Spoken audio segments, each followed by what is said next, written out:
Ayan, sarap mag-bike. It's been a while since ulit tayo nag-bike.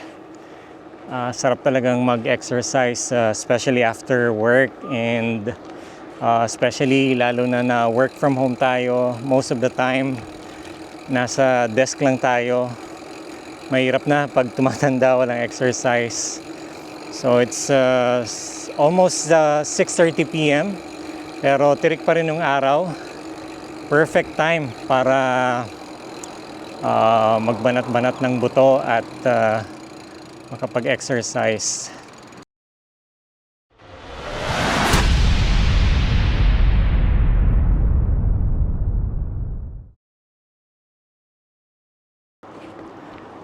Ayan. Nagtitilt kasi yung ating camera. So, chill ride lang. Solo lang tayo, wala tayong kasama. So, tama na yung about 30 minutes to 1 hour ride dito sa area. So, tamang pagpawisan lang. Perfect time. Medyo mainit pa pero hindi katulad pag yung kasikatan ng araw around 12 to 2. Between 12 to 2 p.m. So today ang max temperature natin was 39 degrees. I think nag 40 degrees pa. Pakainit, sobra. Pakainit ng summer dito sa Perth. So especially pag January, yun yung peak ng summer season dito. So talo pa yung Philippines. Sobrang init dito during summer.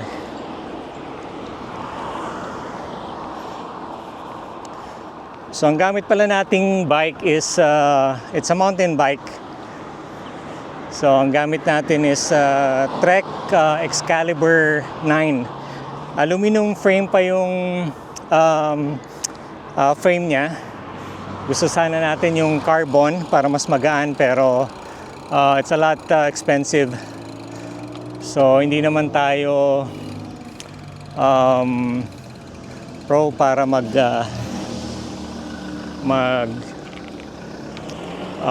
carbon. So mahal siya para sa budget ko. So okay na tong Excalibur 9. It's an aluminum frame pero it serves my purpose. So tamang chill lang. Gusto sana natin yung road bike kaya lang medyo mas nakalin kasi yung posture natin pag road bike. So ang problem ko kasi is yung neck natin. So pag longer hours of cycling, naangalay yung neck natin. So yan ang concern ko lately. Siguro ano na rin, part ng posture and yung nature ng work natin na lagi tayong nasa desk, lagi nakaupo. Although therapy na rin ako dito sa Perth. Pero it helped me better. I became better. Pero yun, from time to time, especially pag wala tayong exercise, yan ang nagiging concern natin, yung neck.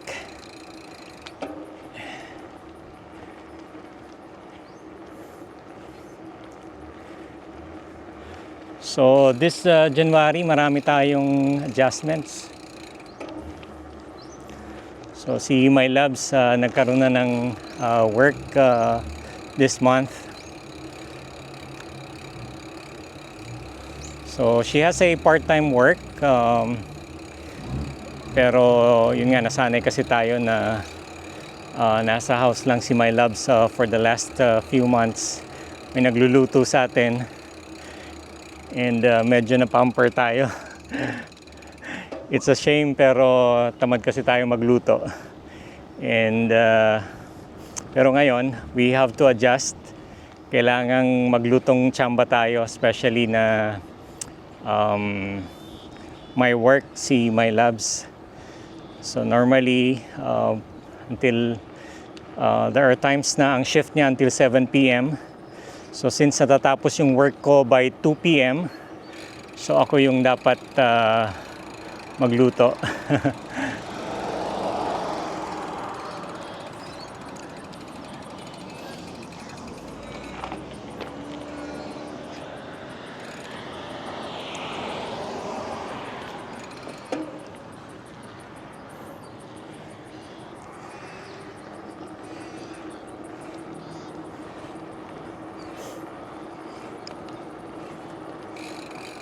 So si Bella and Tam din nag-school na. So si Bella is in grade 10. So first day of class niya ngayon.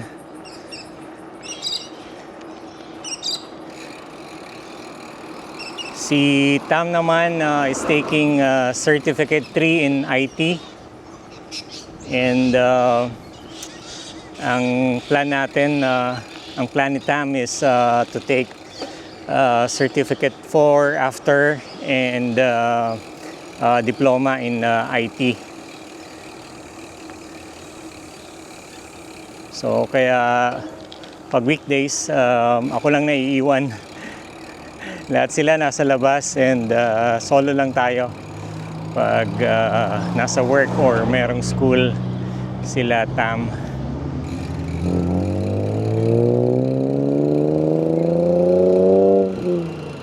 Ang summer dito sa WA, iba rin talaga.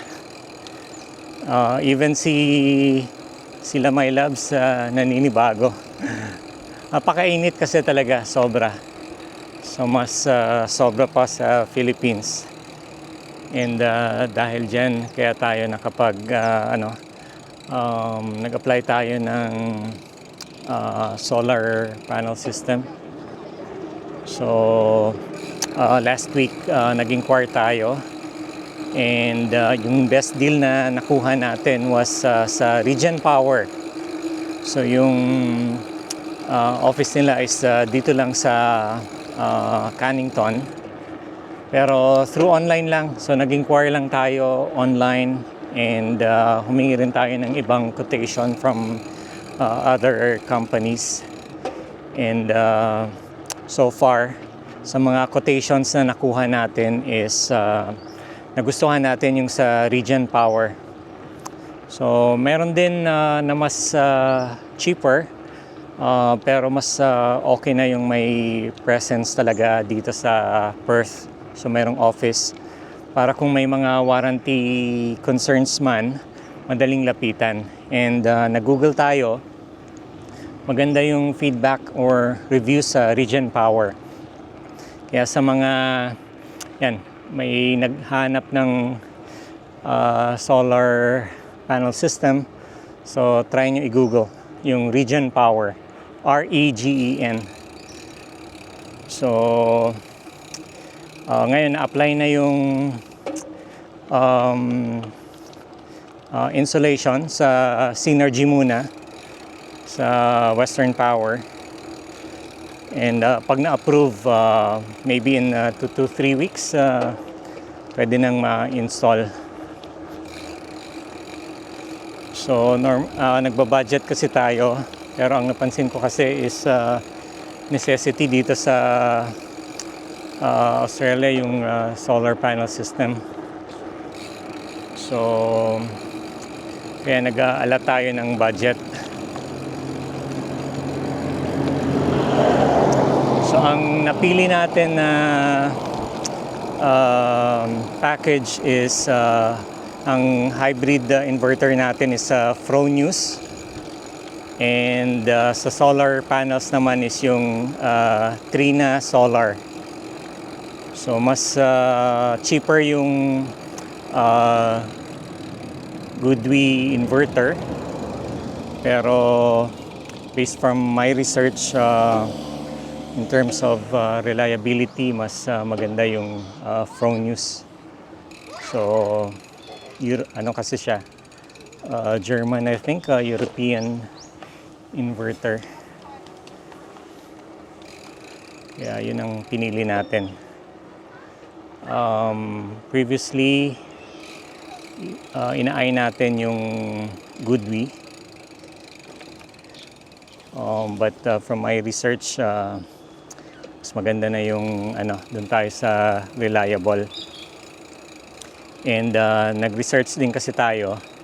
Maganda yung web monitoring ng Fronius. Kaya so doon na tayo sa medyo mahal ng konti, pero in terms of reliability and performance, subok na. Kaya guys, kung may, I'm sure yung iba dito is mas may experience sa solar panel. So let me know kung saan kayo kumuha and kung anong solar package ang preference nyo. But I would say even kung anumang brand, I think you won't go wrong. Kasi for sure, kahit ano namang brand, regardless of brand, I'm sure may warranties naman yan. And kung may difference man, maybe I would assume it's very minimal. But let's see. And yung sa bahay namin is medyo tricky kasi yung roof namin. So based sa initial assessment is ang maganda kasing location is dapat north facing yung solar panels. Pero sa orientation kasi ng roof namin is medyo impossible yung north facing solar panel. Medyo tatama kasi siya sa ridge. So, but let's see. Meron akong sinuggest na orientation. But I was told na if impossible, so hindi magagawa na north facing yung solar panels. So of course, kung hindi siya yung best practice, medyo may konting difference yun in terms of power generation. But let's see. So I'm hoping na ma-install siya by end of February. If not, baka first week of March. So medyo tapos na yung dwindle down na yung summer. But yan, ganun talaga. I'll give feedback kung kumusta naman yung yung experience sa Regen Power once na-install na. So maybe 2 to 3 weeks waiting more, and hopefully ma-install na.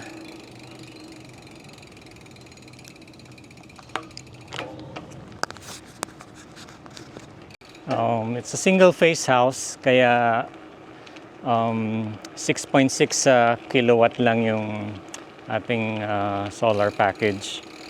So I was hoping na more than 6.6, but apparently pag single phase, ang option is yung 6.6, and we can't go we can go higher kasi higher than 5 kilowatt inverter unless papalitan natin. But yung Western Power ang papalit ata, hindi yung solar company. But for a family of 4, yung so far yung consumption natin is I think nag-average ng 280. So I think yung 6.6 kilowatt solar panel is more than enough. So wala rin siyang battery. Wala pa tayong budget sa battery kasi medyo mas mahal pa. Maybe in a year or two, pag may budget na and kung magmura pa yung battery, I'm looking at a BYD battery. Pero sa ngayon, wala pa tayong budget for battery. So, kung ano kayo, interested sa solar panel din, check nyo yung sa Regen Power. And ang contact ko doon is si Arun. So, helpful naman siya.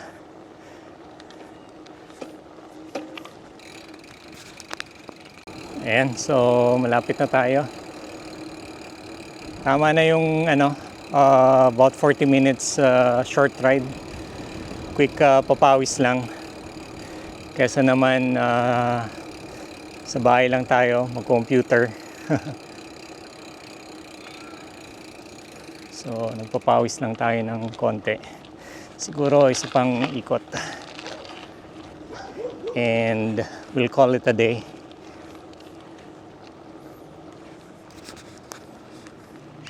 Sa Philippines, nagbabike na rin tayo since pandemic. So, especially nung nag-pandemic na quarantine, hindi tayo makalabas. And nauso yung bike. So, doon tayo nag-start mahilig mag-cycling. Again, I started with road bike. Kaya lang sumasakit yung neck natin for longer hours. Kaya nag-shift tayo for mountain bike. And I think okay naman. At least kahit pa paano mayroon tayong option mag-exercise. And ang kagandahan sa cycling, nakakaaliw din. You can go to different places. And hindi siya strenuous sa knee. So, hindi siya high impact compared to marathons. Previously kasi, especially around mga between 2010 to 2012, yan ang hobby natin sa Philippines. Frequent yung half marathons natin. Pero medyo strenuous din sa knee. Kaya after some time, siguro 2 years din tayo nahilig sa running. Kasi every week sumasali ako ng mga half marathons. Uso kasi yan sa Philippines yung mga fun run, yung organized ni Rio de la Cruz, yung Run Rio. And siguro mga 2 years din tayo naging active. But mas lalo ako namayat. Bilis makapagpapayat ng running. Although it's a good cardio exercise.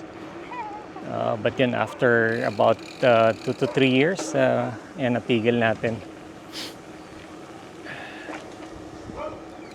Dito naman sa Perth, and aside from cycling, weekly rin tayong nag-table tennis. And on Sundays, badminton kami as a family. So chill lang, tamang chill lang. Konting exercise. So, yun ang yung ating short ride. Sarap magbike. I'll call it a day. Now, speaking of the solar panel application, so naka-receive tayo ng update from Regen Power na approve na daw yung application sa Western Power. Siya yung provider ng electricity. So, previously kasi, we were told na yung application for solar panel installation sa Western Power would take about 2 weeks. Pero it only took 6 days. So, ang next step na ngayon is I'll get a call from Regen within 3 business days for the scheduling of the installation. So, yun. Hopefully, next week, So next week, ma-install na siya. So, but I need to set an appointment first. And yun, hopefully ma-install na siya.